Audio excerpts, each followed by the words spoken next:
సాగిని సాగిని బ్రహ్మరాక్షస శివైకాంబుధరాజోజి స్కంద పురోగమాగ్రహ నక్షత్ర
చన్న కేశవ భగవంతుని యొక్క నామాల్లో కేశవ నామము అనేటువంటిది కూడా ఉన్నది.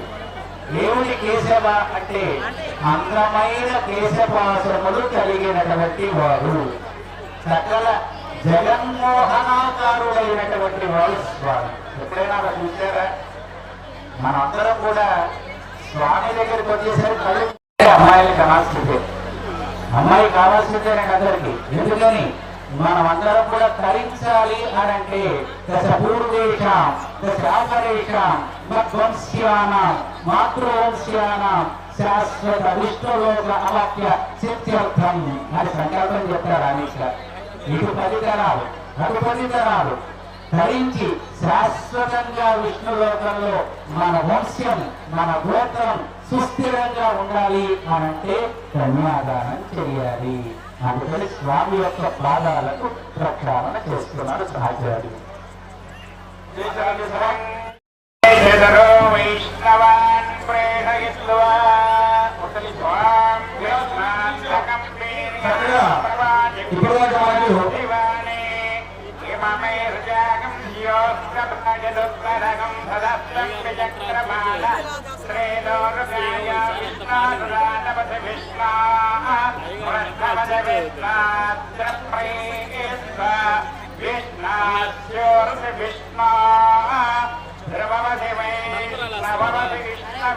స్వామివారి యొక్క కళ్యాణ కార్యక్రమం చక్కగా ప్రారంభం చేసుకుని ఉత్తరశ్రేణ పూజ పుణ్యవాదం పూర్తి చేసుకుని రక్షాబంధన ధారణ, స్వామివారి యొక్క బ్రహ్మచర్య ఆశ్రమం కోసం యజ్ఞ విధానాలను పూర్తి చేసుకున్న తర్వాత ఇప్పుడు దాకా మన ఆచార్య స్వామి వారు జరిగిన కార్యక్రమంతో కూడా చెప్తూ ఉన్నారు, చెప్పారు, చక్కగా ఉన్నాం.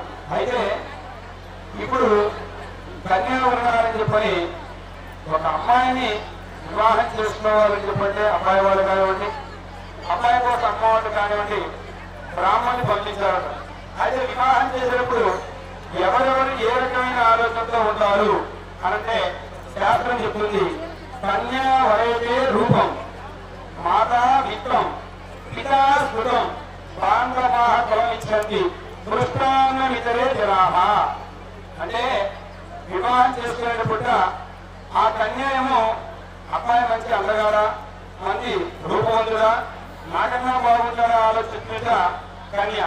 మరి తండ్రి ఆయన పిల్లవాడు ధైర్యశాలా కాదా, నా కుమార్తెనిస్తే చక్కగా తను ధైర్యంగా రక్షించగలిగి నా కుమార్తెను చక్కగా చూసుకుంటారా లేదని ఆయన వీరత్వాన్ని గమనిస్తూ ఉంటాడట. అదేవిధంగా తల్లి ఏం చూస్తుందంటే వీరికున్నదే సంపదలు బాగా ఉన్నాయా లేవా, నా బిడ్డ అత్తగారింటికి వెళ్తుంది, వాళ్ళు చక్కగా బలదాన సంపదలన్నీ కూడా కలిగి ఉన్నారా లేదా అనేటువంటిది తల్లి ఆలోచిస్తూ ఉండగా బాంధవ కులమిచ్చండి. ఇక బంధువులు ఆలోచిస్తూ ఉంటారట, వీరు ఈ సంబంధాన్ని ఎక్కడ తెచ్చుకున్నారు, ఎక్కడ చూపించుకున్నారు, వీరు మంచి వంశమాలని తెచ్చుకున్నారా లేదా ఎక్కడైనా ఏమన్నా దొరుకుతాయేమో విమర్శించాలని చూస్తూ ఉంటారట. ఆ విధంగా బంధువులు ఆలోచిస్తారు. మరి వచ్చే పరివారాలని పురుష్టాన్నమితే బంధువులందరూ కూడా వీళ్ళు భోజనం బాగా పెడతారా లేదా ఏదో తూతు మంత్రంగా చేస్తారా చెప్పి ఆలోచిస్తారట. అంటే ఒక అమ్మాయికి అబ్బాయికి వివాహం చేయాలని చెప్పంటే ఇన్ని రకాల ఆలోచనలు ఉంటుంది. ఇది వాస్తవా కాదంటే వాస్తవమే చెప్పాలి మనందరం కూడా. ఎందువల్లంటే మనం కూడా మన అమ్మాయికి వివాహం చేసినప్పుడు అన్ని రకాల ఇంటి విచారణ అంతా కూడా చేసుకుంటూ చేయడం ధర్మం.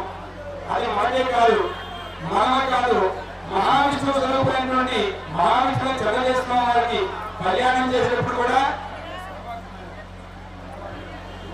ఈ క్షీర మహారాజు గారు అదేవిధంగా కశ్యప మహారాజు గారు కూడా అదే ఆలోచిస్తున్నారట. ఎందుకు అని చెప్పంటే ఇవన్నీ తెలుసా అంటే తెలుసు, కానీ ఏం చేయాలంటే కళ్యాణం జరిగేప్పుడు బంధువుల సమక్షంలో వేద మంత్రుల చరణతో మహర్ల యొక్క సమక్షంలో ఈ విషయాన్ని కూడా చెప్పుకోవాలట. దాని ప్రవణం చెప్పారంటారు. వంశము గోత్రము వారి వారి తాతగారు తండ్రి గారు గుత్తాత గారి పేర్లు కూడా చెప్పడం జరుగుతుంది. అందువల్ల రామచంద్రమూర్తి యొక్క కళ్యాణం జరిగేటప్పుడు జనక మహారాజు కూడా చెప్తాడు ఏమని ఈయం సీత మమసుత ఎవరి రామవారం చేసుకున్న సీత నిరంతరంగా తెలియదా? చక్కగా వెళ్ళాడు, స్వయంవరంలో నెగ్గాడు, శివదర్శనం గెలిచాడు, చేపట్టాడు, అందరికీ తెలుసు. కానీ అక్కడ జనక మహారాజు గారు ఆ మాట ఎందుకు చెప్పాడని చెప్పండి.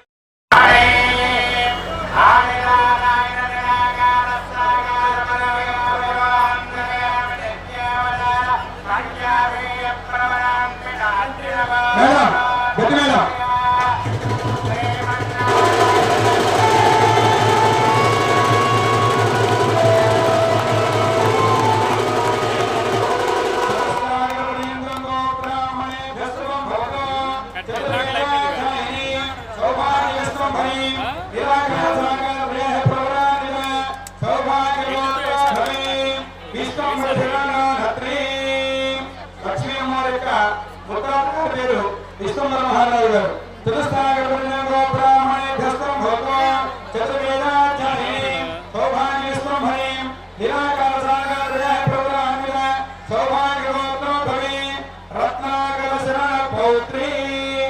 లక్ష్మీ అమ్మవారి యొక్క తాతగారి పేరు రత్నాకర శర్మ గారు.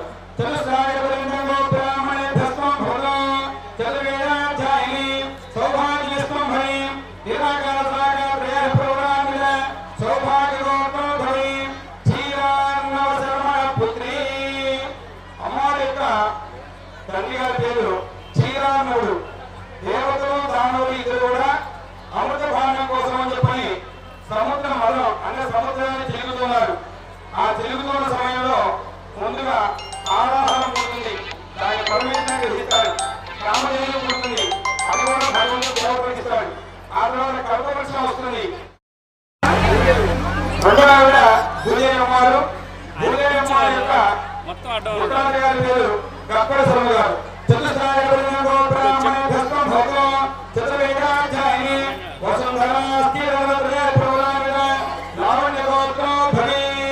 విపుల శర్మ పౌత్రి. భూదేవి అమ్మవారి యొక్క తాతగారి పేరు విపుల శర్మ గారు.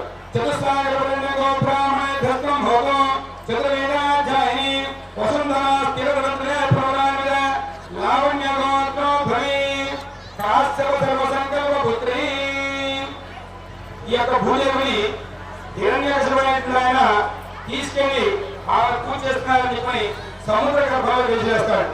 సృష్టి అంతా కూడా ఆగిపోతుంది, చీకట్లో ఉంది. మరి ఏం చేయాలి? లోక కళ్యాణం కోసం అని చెప్పని ఆ భూదేవిని ఉద్ధరించడం కోసం అని చెప్పని కశ్యప మహారాజు గారు 10,000 సంవత్సరాలు తపస్సు చేసి ఆ ఘోర తపస్సులో పరమేశ్వరుని విష్ణుమూర్తిని విప్పించి భూదేవిని కాస్త మరలా స్థాపన చేస్తారట. కాబట్టి కశ్యప మహారాజు గారి యొక్క సంకల్పంతో జన్మించింది ఈ యొక్క భూదేవి అమ్మవారు. చతుస్సాగర బ్రాహ్మణ ధస్వం భౌతం చతుర్వేదాధ్యాయని సౌభాగ్య విష్ణుభరి నిరాకార సాగాత్యార ప్రధానిత వసుంధరా స్థిరధర ప్రధాన లావణ్య గోత్రవి సాచ మేళం ధరణీ సుదీపని పుష్టినాసని శ్రీ భూదేవి నామని నిరాయ గంధావళి గురి మహే దాసరామ రక్షా సేవాదం సామ్రాజ్యం భోజన స్వరాజ్యం వైరాజ్యం రాజ్యం రాజ్యం మహారాజ్యమాధిపత్యం ఉత్తరాదికే కూర్చున్న శాసనం దత్త ప్రతిష్ఠిత పాద ప్రక్షాళన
కళ్యాణ మహోత్సవంలో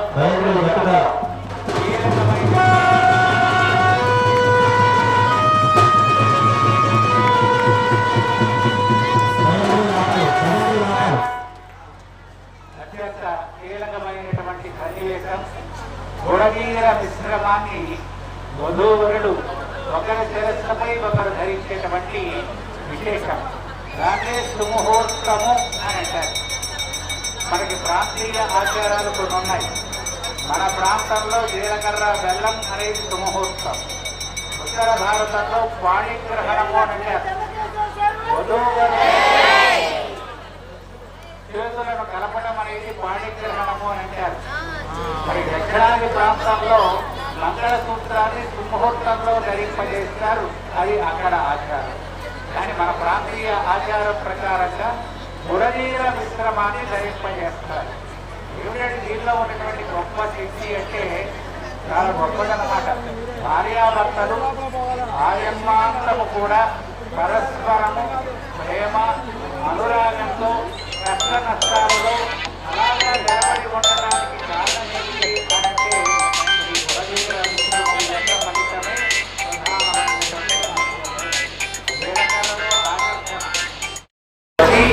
స్వామికి బ్రహ్మోత్సవాన్ని జరుపుతున్నారు కనుక ప్రతి ఇంట్లో కూడా తమ బంధువులను మిత్రులను స్నేహితులను శ్రేయోభిలాషులను అందరినీ కూడా పిలుచుకొని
ఎవరు కూడా లేచి రావద్దు దయచేసి.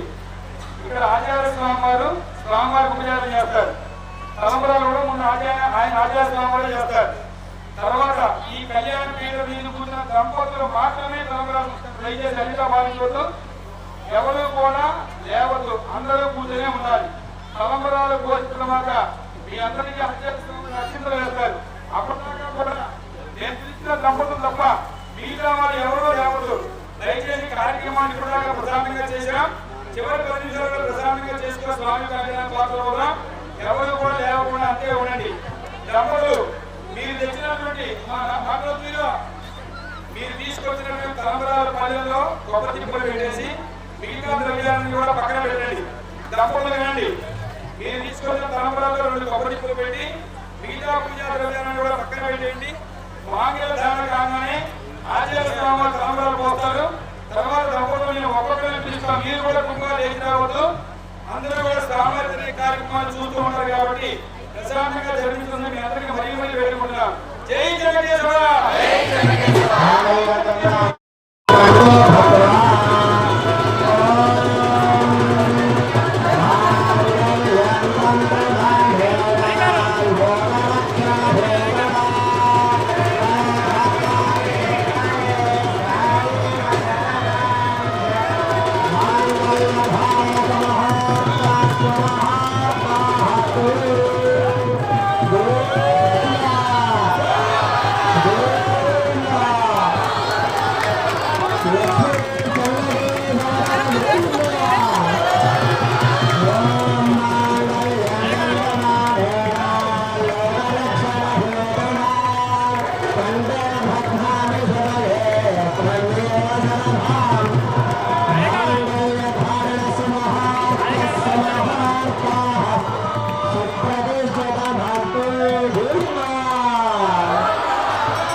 प्रतिष्ठयाम्यसः